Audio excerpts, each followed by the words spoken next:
نو د هر څه څخه مخکې علم کول او علم حاصلول د یو شي بیا دغه ثبات بیا په هغه باندې عمل کول. دغه رقم مثلا که انسان غواړي چې په اوبو کې چې دی هغه اوبازي وکړي نو انسان به یار اوبازي زده کوي بیا به دغه ثبات بیا به نو اوبازي کوي او بیا به سمندر یا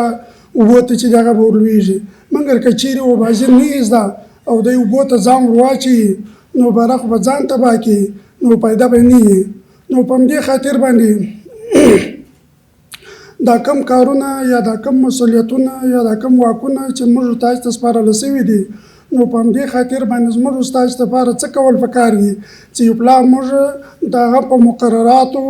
او د هغه په اصولو باندې او د هغه په کارو په اصولو باندې په دې باندې ځان خبر کو بیا به کار کولی شو. مګر که چیرې موږ په هغه باندې ځان نه یو پوه کړی او موږ کوشش کوو نو هغه کوشش په ټوله بې ځایه وي. نو په همدې خاطر باندې زموږ ستاسو لپاره څه کول پکار دي. یو شی دا زما په فکر باندې مهم دی چې موږ په دغه مقرراتو یا کوم اصول چې هغه د معارف وزارت د خواڅه یا د نورو مشران د خواڅه موږ تاسو ته راکولی کېږي چې په هغه اصولو په هغه مقرراتو او یا نور لوایح دي په دې ټولو باندې موږ ځان پوه کړو او د هغه مطابق چې د هغه عمل پوه کړو.